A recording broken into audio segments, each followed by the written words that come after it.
get our man from Geelong, Brett, who's he loves to come on when Hawthorn play the Cats. Brett, hopefully you've got me there. How are you tonight? How are you, mate? Yeah, it's been a pretty somber night tonight, mate, to be honest. Just stay in the house, don't leave. We know you live down in the down the Cattery. Just stay inside and just stay away from all the locals down there. What did you make of it?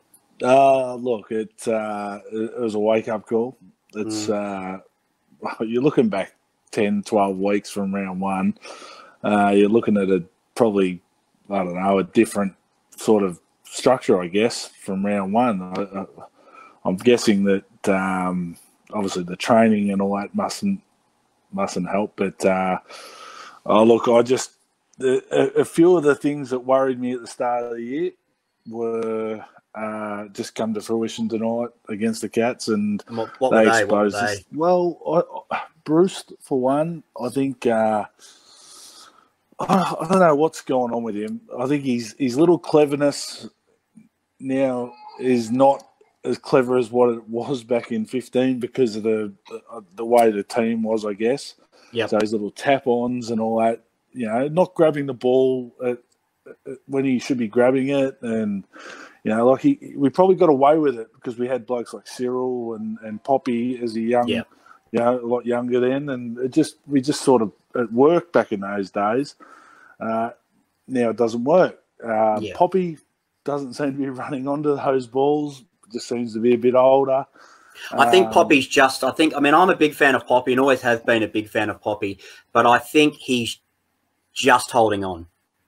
I think he's very much on the edge of the team. Yep. Sorry. The kids upset in the background. Yeah, sorry. Yeah. I heard them cry. We're all crying tonight. What did you make of the clearances after half time? Smashed, completely smashed. Well, at the start, I think Johnny Segler made Stanley look like Polly Farmer, didn't he? It was bad. Like I'd like to think I'm a ruckman, but obviously you are a tall man. Yeah, nowhere near the standard of that. But like Stanley, you could see it on the TV, would literally compete, run forward, cheat on Segler. No idea. Like, well, he had a hand in Geelong's first 3 goals, Stanley. Yes, and it was local footy sort of stuff, just cheating on your opponent and running forward and exposing the lack of, I wouldn't say talent, because we all know Segler's got talent, but it was just exposing Segler, and you go back, I don't know, 6 or 8 months when we played the Cats last time. Literally, big boy absolutely tore Stanley a new ass.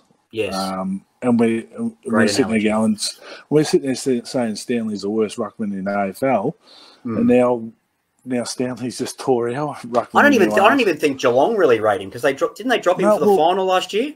Well, that's because of the back of what Big Boy done to him last year, because put the doubt in their mind because Big Boy killed him, and all of a sudden Geelong were going into a final series thinking this guy's not our man. Like it was, it's just, I guess it's those little things, I guess.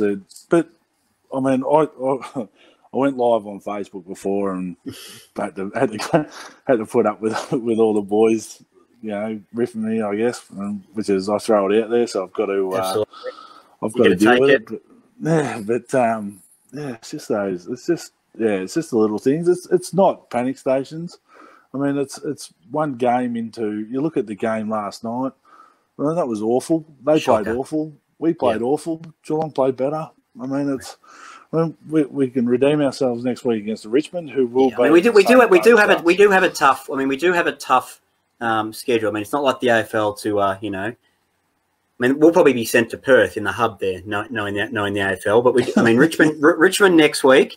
Then we have North, and then we have GWS up there. So they haven't given us a kind start to the season. But North's home game is their home game, but really ours. But anyway, that is one of the worst deals in the league. Is that the MC and this is not just from a Hawthorn. This is all MCG tenants have to play a home game at Marvel. It just makes no sense whatsoever. And that deal has to end for all MCG tenants, so Collingwood, Hawthorn, Richmond, Melbourne. It has to end. It's just ridiculous. And playing a home game at Marvel against a team whose home ground is Marvel.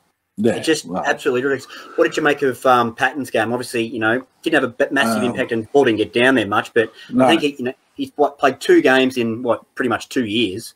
Yeah. So he's going to take if we match for match, if we match Patton for Hawkins, Radicale for O'Brien, we haven't lost a contest. We just haven't lost that. It's even. It's the midfield. The midfield's where we lost it. Yeah, and the smalls that could kick the goals for them, kick them. And and this is the thing: Hanrahan, Morrison, those sorts of guys were outplayed by their guys like Myers and just can kick goals. And it's just something we need to sort of work. I know we say O'Meara comes in, and I mean that's not a 10-goal difference, but it is a little bit of a difference, I guess.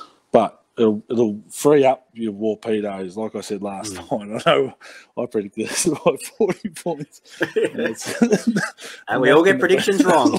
We all get predictions wrong. Don't worry about that. I was only 100 points off, but anyway. But I mean, it does free up your Warpedos and stuff like that. And it's a start of a different year, and I don't think we need to get gung ho about it, but it is what it is, boys. And unfortunately, I'm 0-1 this year, and the only chance we can redeem ourselves against them is finals.